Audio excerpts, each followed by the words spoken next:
What's going on, everybody?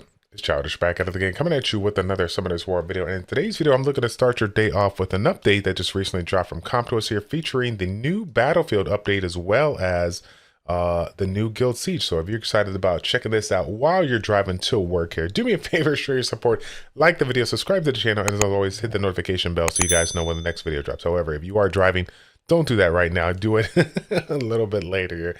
Anyways, fam, let's go ahead and get into it here. GM Chronicles just recently dropped this update last night at about 5 a.m. in the morning. It's 7 in the morning right now, and it's time to get you guys a little bit of content here. So the key update that we got going on, Guild Siege Battle, that's going to be here. We're going to be utilizing 3 guilds similar to Sky Arena to capture bases, earn points, and seize the victory here. Looks like this is going to be a 3-month period, and it's going to run similar to how it does in Sky Arena. We'll have the first half with the break, and then the second half after that we'll do the tally, and then you'll have that preparation period so you can, you know, get the time set up ready to go for the next battle here. So take note that the first official season will start July 3rd, literally the day before July 4th, right, the holiday. So this is going to be interesting, right? Because again, if it's just like a 2-day event going on here, that's going to kind of cut into the holiday. So hopefully everybody gets an opportunity to set some time to the side and get it done here. So taking a look at this, how to participate, right? You're going to have a certain number of guild members to participate. Definitely need at least 10 guild siege battles, but you're going to have, obviously, you're going to hopefully have enough people to go ahead and get yourself capped out here. You must have at least 5 defense teams out of the 12 bases to apply for participation. So again, you're going to have to take the time to essentially build teams and essentially contribute, not just going to show up and do damage here. So I'm actually excited about that because I do like the fact that they require you to have a decent amount of teams to put in there, not just something you could just kind of roll over with the offensive side.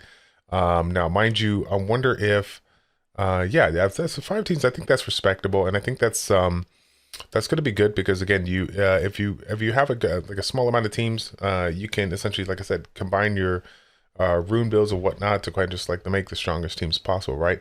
There are going to be some defenses or some towers that you only can do 4-star monsters, which is good because I think not only does this like allow people to, you know, mix it up or whatnot here, I think this is just gonna like open up the playing field and give us an opportunity to see like what really some of these NAF wars are available to do. And a lot of us out there that have been playing the game since launch on the North America side, we got anywhere from 50, 75, maybe over 100 4-star Devilmons to utilize with these units here. So if you weren't fortunate enough to get copies of it, you're definitely going to be able to max scale it out here. And we're going to see some really fun units out there that are going to be utilized, and maybe even potential units that people will now incorporate maybe on the PvP side when it comes to, you know, Brawl Arena. So, but yeah, similar to Sky Arena, right? Essentially just going to be attacking them. Once you get yourself, you know, the 5 wins here, you'll be able to go ahead and take down that tower. Then I believe you'll have that, you know, downtime to go ahead and reset that tower up.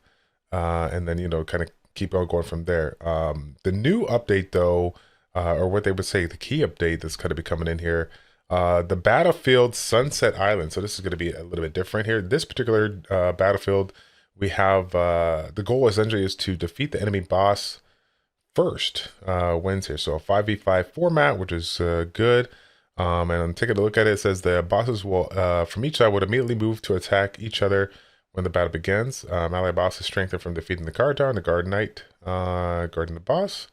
So I wonder if we're kind of have to destroy those. Okay, so we gotta go destroy some neutral bases, and then we can get ourselves looks like a fair amount of gold and victory seals here as rewards here. So again, take a look here at the rewards that you can obtain. Again, obviously it's very instrumental in trying to get this dub if you can, but if you can get that MVP as well, that's going to be a fair amount of resources for you here. So take a look at, well, this is going to be the new schedule going on for the rotation here, right? And it looks like they are going to be bringing in the Sunset Island combined with the previous new, you know, Battlefield thing, and then the Moon Shadow Forge, which I think is the original one, is going to be, you know, all the way back in July. So yeah, okay. So a couple of more updates going on here. Equipment succession. We can transfer the portion of the enhancement level sub property. That'll be technically, I think that's already implemented, right? Or is this, no, I'm sorry, this is something that I'm thinking about. Rune succession. This is now equipment succession. Yeah, I do recall them doing this. So this is one of the things that you know, people talked about with regards to equipment and not throwing away any of your equipment that has the high quality stats on it, meaning the high quality grade. So again, if you guys are one of those people out there that, been hoarding on to some of these equipment that do have those S1 plus, stats and whatnot, this is definitely going to be the time to, utilize them, save them up here, and then incorporate them down the road. Because as you guys might have guessed, we may be able to do all these high level dungeons like Tree of Heroes and be able to get ourselves some 6-star, 2 purple star awakened gear. But most of the times that we get that gear, it's, C1, C2, B3, B2, 1, D1, right? It's some horrible stats here. So now you can essentially improve that, which again is going to be really, really good for some of the people out there that just haven't been fortunate enough to get yourself nice gear. So very excited to see how this particular equipment succession improves the overall stats of the majority of the player base here. So outfit disassembly is another thing going on here. Now you can disassemble outfits using premium sewing scissors will be added. So I guess I'll have to, my question is like, why in the world would they want to disassemble them, right? Versus what? Because at the end of the day, each of the outfits provide, stats for the people. So I'll have to figure out, and maybe you guys can tell me in the chat down below, like what is the reason for this particular change here. So again, take a look at the new improvements and changes here. Battlefield, the Sky Waterfall Island is going to be improved and modified as follow. Now the points obtained will be displayed and divided into takedown, assist, and flag capture. So a couple of changes on that front. Again, I do like the this flag capture one. I do like the Sky Waterfall Island one, so that's kind of cool. Making a couple of adjustments there. The hero area, elite creatures in the hero area will be adjusted. Respawn time of elite creatures will be modified to 5 minutes. If I recall correctly, they had a super low cooldown, so I mean, it made it very, very easy for people to farm those out, max them out on the creature books, but of course, more importantly, farm those runes for some of the people out there that were fortunate enough to get their runes elsewhere early in the stages of the game. So I guess this change is kind of a nerf, if I'm saying this right. Correct me if I'm wrong in the chat, but I feel like this is a little bit of a nerf, but rightfully so. I felt like the fact that the elite creatures were like I said, extremely fast when it comes to responding one here, made it very easy for us to just kind of sit there and not want to do anything else, because like I said, you can get some really nice runes, and so that could be a lot of money to be made there. So yeah, unfortunate that they did nerf that, but again, it's all good. I guess we'll just go with the flow on that one here. So changes on the rune side, you got random rune crafting will be added. 5-star hero, legend, 6-star hero, legend can be randomly crafted. I'm curious to see how this is going to change versus what they already have currently in the game. It doesn't look like it's getting adjusted. This is just an additional thing. And right now, the resources that it takes to make that stuff already is kind of on the higher side. It's a different material, but it is what it is. Now my question is this really going to be worth it to drop 3,000 sky stones, 1,000 rune enhancement stones, and so on and so forth here? So I wonder how easy as it is to get this magical rune piece. I don't know how much value this is going to be, but again, I'm always looking to get corrected here. So let me know in the chat down below what you guys think about that here. Now, party dungeon changes that we got going on here.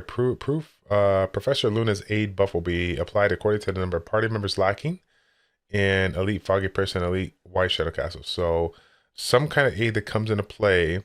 I don't know if this is like the amount of people that are like new to it, like they get the leaf or whatnot, and will have an increase in attack, defense, HP. I'm not really sure how that works here. I guess they're gonna have to elaborate on that once we get in the mix here. In addition to that, Galagos runes change from 2 weeks to 4 weeks.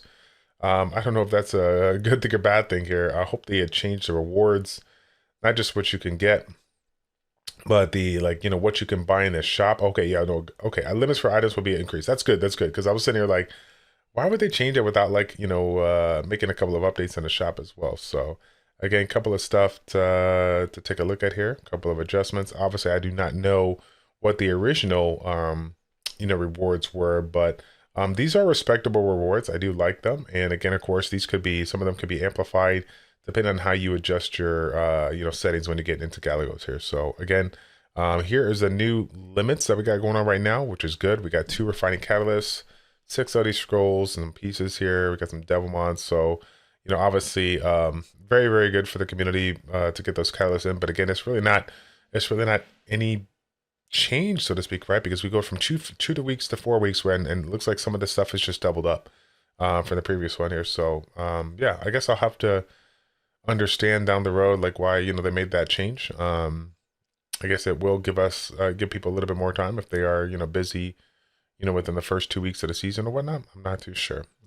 So, if the player for the arena changes here, if the player forfeits a match in the pick a ban phase of the arena, the result will be displayed immediately without victory animation. Okay, so yeah, I know this happens quite a bit in the community where they have people just jumping into the matches and just quitting just to get the basic 5 wins done with your ×2. At least it'll go a little bit quicker, save a little bit of time, so you can kind of move through the limited time that we have to get these matches done and just kind of go to the next one.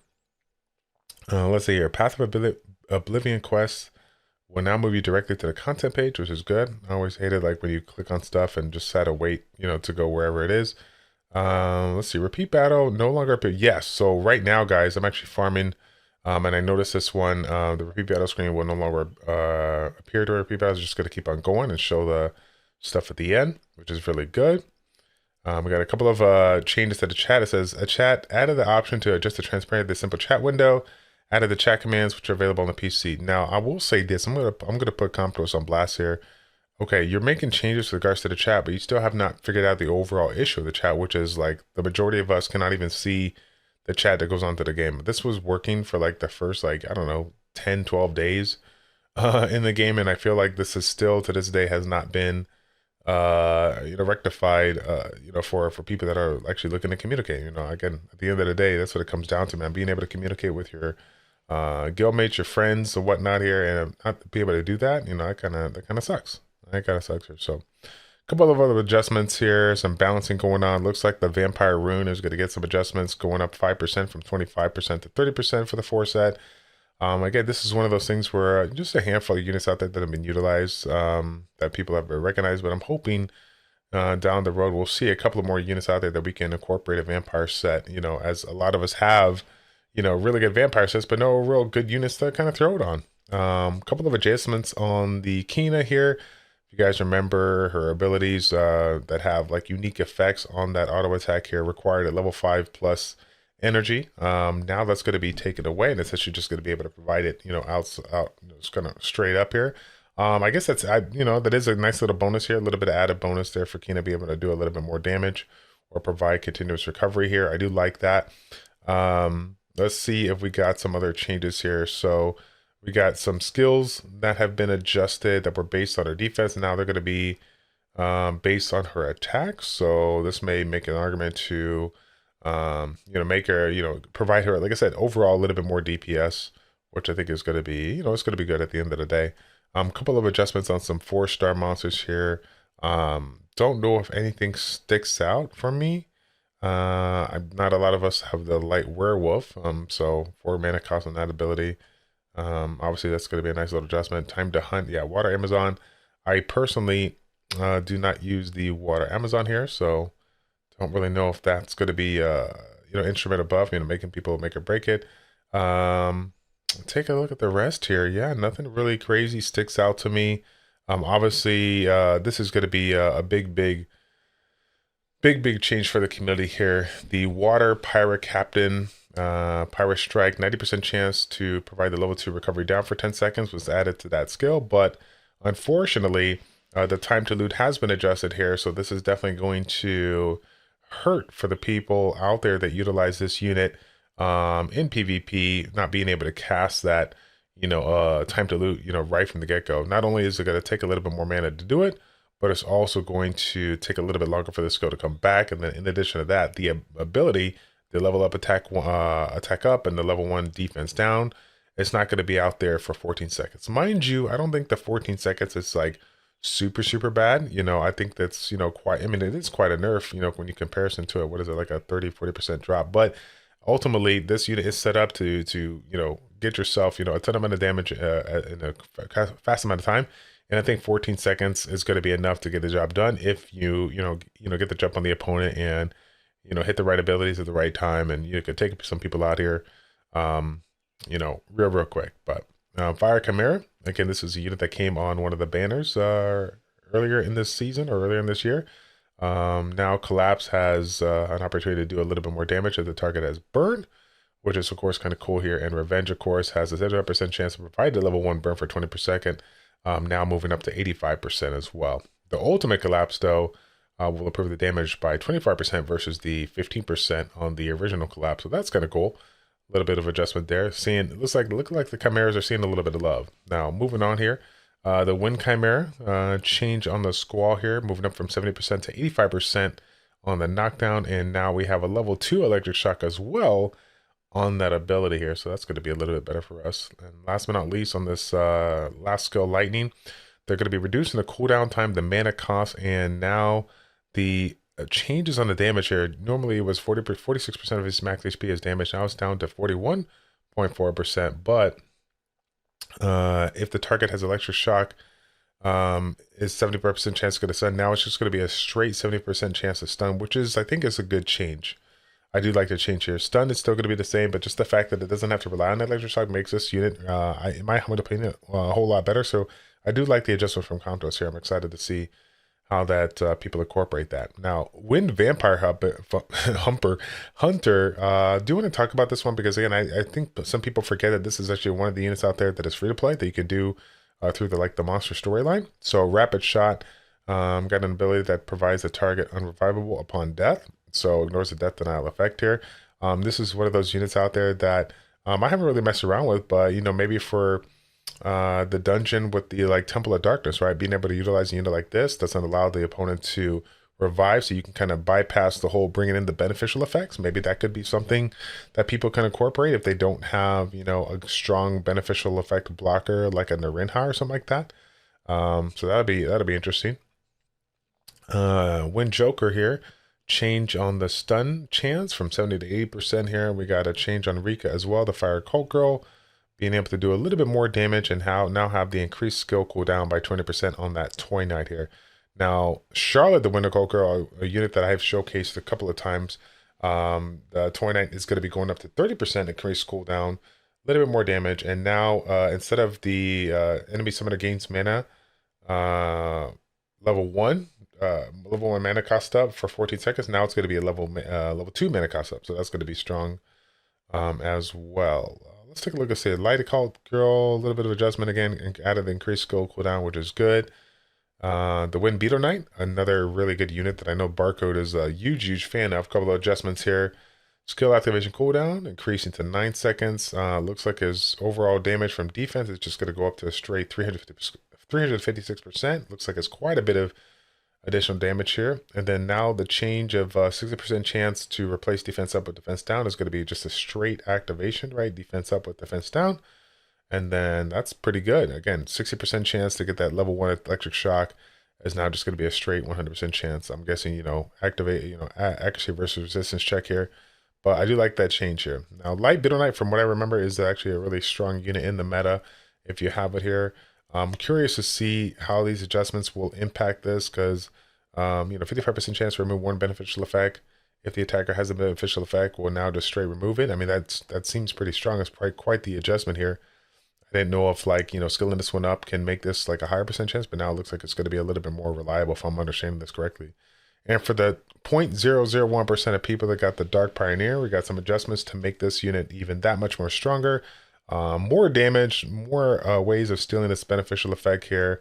And again, just a little bit more reliable, abilities here instead of 90% chance going to straight 100% chance here on that Dark Cloud. So quite a bit of adjustments on this one. Wow, big changes here for the Dark Jack-o'-lantern. Again, a lot of people don't have this change, so I won't waste too much of your time, but I will take a look at this terrible tornado here. I do have that one. Super excited about that. Looks like it's a little bit of a damage improvement. If the target is a summoner, got a higher chance to restart the skill cooldown. And again, just overall raw damage of changing here. For those of you guys that do have the Atomic Samurai, it looks like we got some changes here as well. Now there's no worries on the 80% chance to critically hit. Now it's just basic attack critically hit. You get that level 1 Master Swordship here, so a little bit more reliable.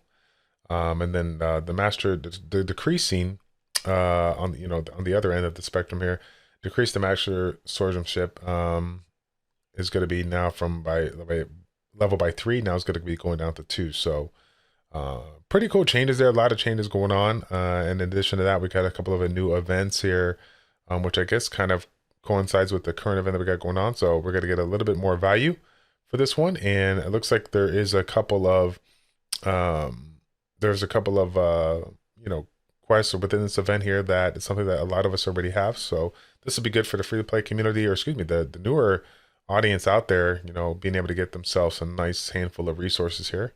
The arena surprise wheel is back again. For those of you guys that didn't realize, this is one of the better events out there. Giving you an opportunity to grind the arena as much as possible here and get yourself quite a handful of rewards. Really easy to do. Definitely got to get that done here. So again, as far as these issues here, there's a ton of issues here that I'm not going to go into. I feel like this video is already way too long that it needs to be here, but I did want to go over the majority of this stuff here because I do feel like some of these units here are going to definitely have an impact in the meta. Most importantly, the water pirate captain here, I think it's going to be heavily impacted the meta, and I'm curious to see how people play it out.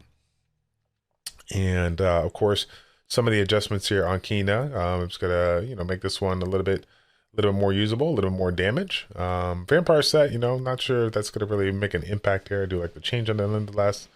Obviously the changes on the Galagos and the battlefields are notable, and I think are going to be interesting as we move forward into this upcoming season. So yeah, guys, that's going to be it for the video. I do want to give you guys a heads up. If this is if you made it to the end of the video, definitely stick around as we got a video coming out a little bit later today that'll be bringing on a top 10 player in Brawl Arena that's actually free to play, that utilize this one Nat 5 and this one Nat 5 alone to incorporate in his lineups to get himself high ranking versus some of the strongest people out there on our server here. So if you guys are excited about that and you enjoyed this update video, thank you guys so much for your support. If you could do me a favor and show your support, like the video, subscribe to the channel, and we will see you guys all in the next one. Take care.